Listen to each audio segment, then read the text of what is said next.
Jamie, thank you so much. Active shooters are a real concern for the world we live in today, and unfortunately mass shootings can happen anytime, anywhere. So that's why training and being prepared for the worst case scenario can save lives. And SWAT Sergeant Tim Boyce is the founder and CEO of Critical Incident Response Training Service. He has more than 15 years of experience in law enforcement. Tim, thank you so much for being here today and share some insights. How are you? Very well. Thank you for having me. Absolutely. So tell us, let's get right to it. Why is being prepared for an active shooter so important for schools, for businesses, for individual people? Well, unfortunately, that is the world we live in now.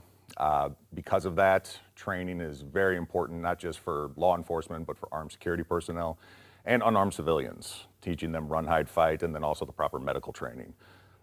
In the aftermath of an incident, like an active shooter, any sort of critical incident, it's vital to be able to mitigate loss of life as much as possible. The run, hide, fight method is one of the common things of active shooter training. I've taken an active shooter training here at work, but not everyone has done that. What is that method, and why is that so crucial to part of the training that you conduct? Well, unfortunately, if there is no armed security within that structure that these people are working at, it's important to realize that they have the ability to first run if possible.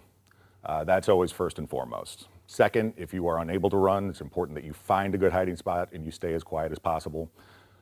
If you need to, last option available, fight.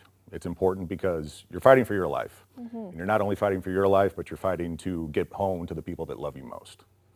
What common security risks do you find when you go into a place and train people on things like that? A lot of the time what I find is there's too much of an open door policy.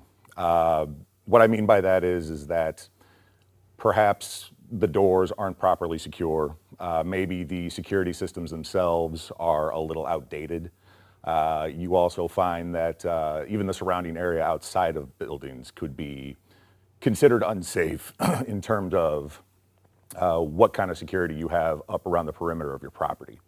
You don't want to make it to the point where it feels like you're not welcome, but at the same time, it's important to realize you have to have some sort of security protocol in place to keep everyone as safe as possible. What are best practices of preventing something like this from happening? I know it's hard to sum up in just the couple minutes we have to talk about it, but any tips for anyone watching us this morning? Training. Training is of the utmost importance. Every single time you get the opportunity to train, whether you are an unarmed civilian, whether you are law enforcement, or if you are a security personnel, train and train and train until it becomes muscle memory. Also, I think it's also important to realize that the proper mindset is important. That's one of the things that I do at CERTS is I try to get people to realize that motivation is key, but what's even more important is discipline. Discipline, having that right mindset, knowing that you can gain the confidence you need under crisis to accomplish the goal. And you have responded to an active shooter situation before. I mean, there's no way to truly prepare for that until it really happens, but there are things that you can do to increase your preparedness. I mean, being in that situation, I can only imagine what it was like. But what would you encourage to anyone with a school, churches, businesses, any other community organization? What would you do to encourage them to be ready for the worst case scenario? Honestly, communication. Communication with your employees, communication with the general public, communication with your local law enforcement and whoever you hire to be part of your armed security personnel if you have that. Communication is key. If you're not communicating with people that you work with or for, something's going to get lost or something will get dropped. Without proper communication, without thorough communication, you're going to end up in a situation where somebody will miss something.